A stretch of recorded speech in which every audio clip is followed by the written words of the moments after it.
அன்பு களஞ்சியமே, என் ஆன்மாவின் ஆனந்தமே,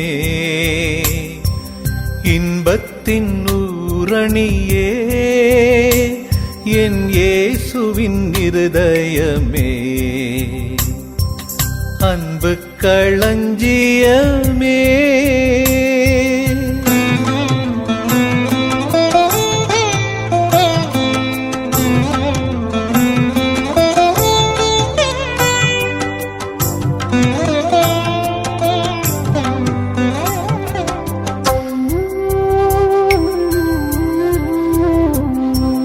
வருந்திடும் மனிதரை வாருமென்றழைத்து, அருந்திடும் அமுதென ஆறுதல் அளித்து,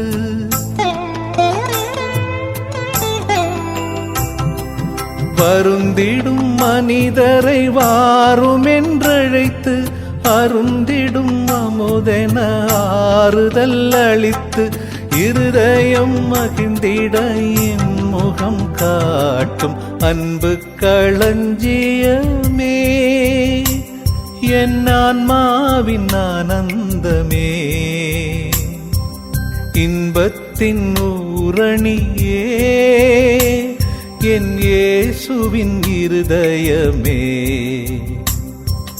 அன்பு களஞ்சியமே.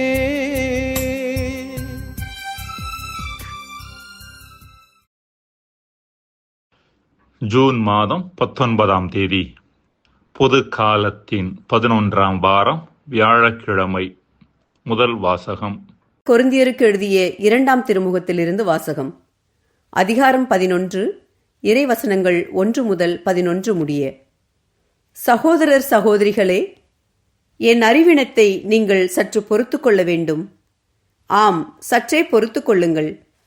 உங்கள் மீது கடவுள் கொண்டுள்ள அதே அன்பார்வத்தை நானும் கொண்டுள்ளேன். கிறிஸ்து என்னும் ஒரே மணமகனுக்கும் உங்களுக்கும் இடையே மன ஒப்பந்தம் செய்துள்ளேன். அவர் முன் உங்களை கற்புள்ள கன்னியாக நிறுத்த வேண்டும் என்பதே என் விருப்பம். ஆனால் ஏவாள் பாம்பின் சூழ்ச்சியினால் ஏமாற்றப்பட்டதைப் போல நீங்களும் உங்கள் எண்ணங்களை சீரழிய விட்டு கிறிஸ்துவிடம் விளங்கிய நேர்மையையும் தூய்மையையும் இழந்து விடுவீர்களோ என அஞ்சுகிறேன்.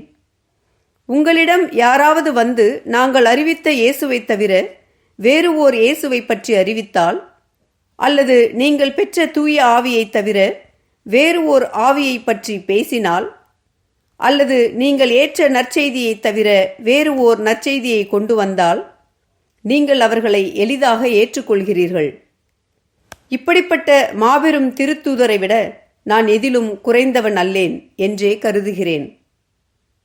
நான் நாவன்மையற்று இருக்கலாம், ஆனால் அறிவற்றவன் அல்ல. இதை எப்போதும் எல்லா வகையிலும் உங்களுக்கு தெளிவுபடுத்தியே இருக்கிறோம். ஊதியம் எதுவும் எதிர்பார்க்காமல் நான் உங்களுக்கு நற்செய்தி அறிவித்தேன். நீங்கள் உயர்வு பெற நான் தாழ்வுற்றேன். இதுதான் நான் செய்த பாவமா? நான் உங்களிடையே பணிபுரிந்த போது என் செலவுக்கு வேண்டியதை மற்ற திருச்சபைகளிடமிருந்து பெற்றுக்கொண்டேன். உங்களுக்காக அவர்களை கொள்ளையிட்டேன் என்றே சொல்லலாம். நான் உங்களோடு இருந்தபோது எனக்கு பற்றாக்குறை இல்லாமல் இல்லை. எனினும் நான் உங்களில் எவருக்கும் சுமையாயிருந்ததில்லை. மாசிதோனியாவில் இருந்து வந்த அன்பர்கள் என் பற்றாக்குறையை போக்கினார்கள். நான் எதிலும் உங்களுக்கு சுமையாய் இருந்ததில்லை, இனி இருக்கவும் மாட்டேன். கிறிஸ்துவின் உண்மையே என்னுள்ளும் இருப்பதால் நான் பெருமைப்படுவதை அக்காயா பகுதியிலுள்ள யாரும் தடுக்க முடியாது. ஏன் இப்படி சொல்கிறேன்? உங்களிடம் எனக்கு அன்பே இல்லை என்பதாலா? நான் உங்கள் மீது அன்பு கொண்டவன் என்பது கடவுளுக்கு தெரியும்.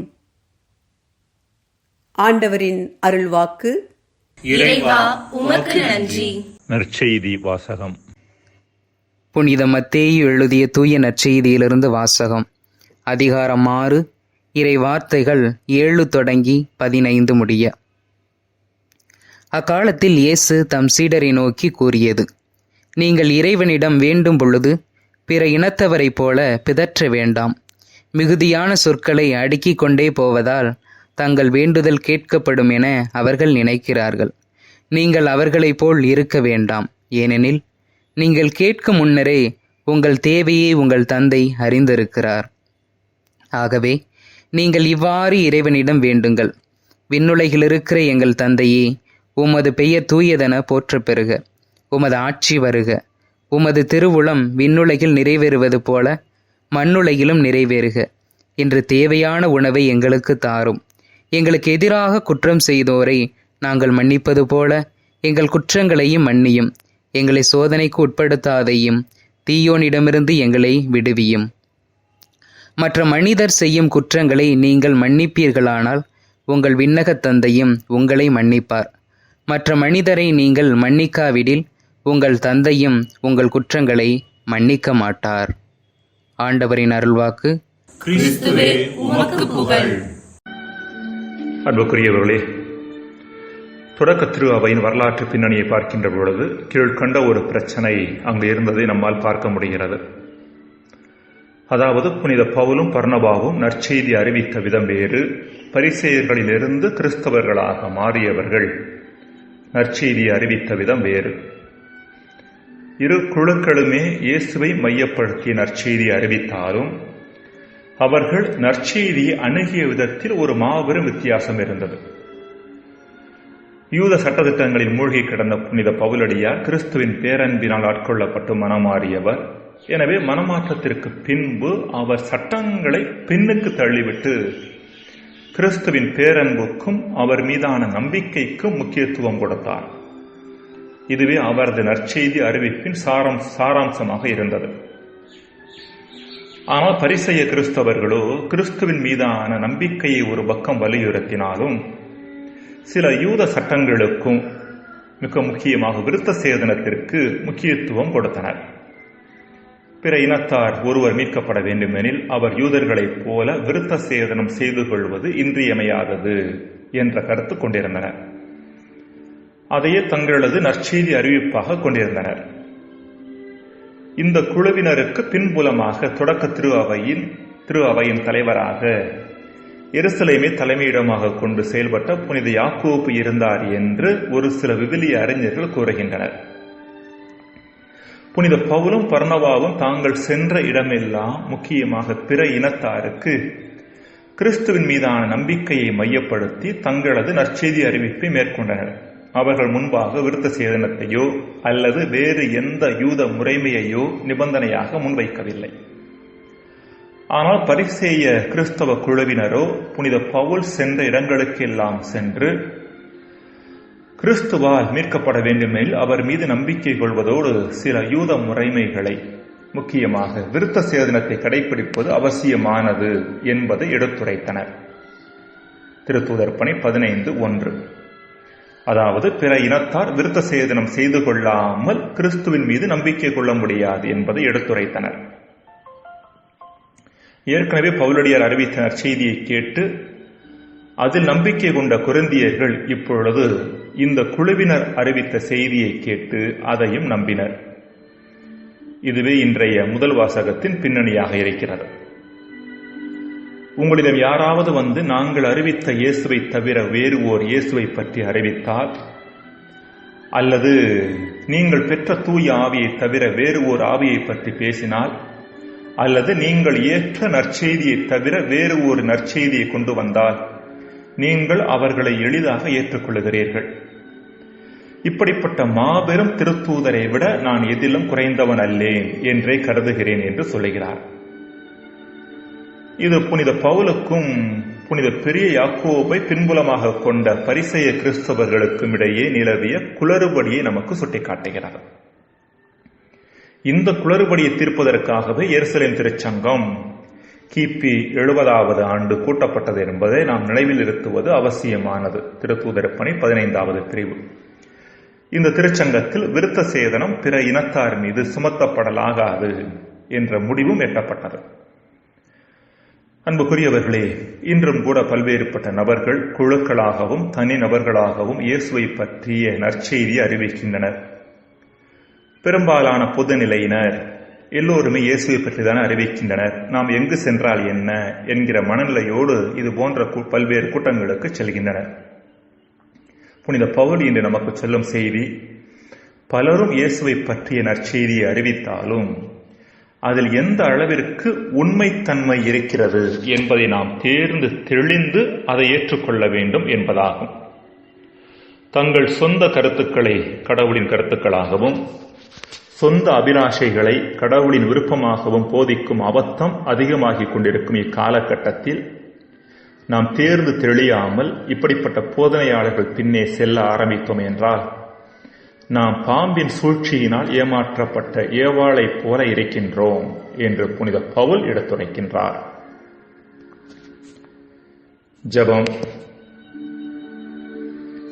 இறைவா, எமக்கு போதிக்கப்படும் இறைவார்த்தை உம்மிடமிருந்துதான் வருகிறதா என்பதை தேர்ந்து தெளிகின்ற நல் மனதையும் ஆன்மீக தேடலையும் எமக்கு தாரும். ஆமேன்.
என்னை நீரப்பிடும்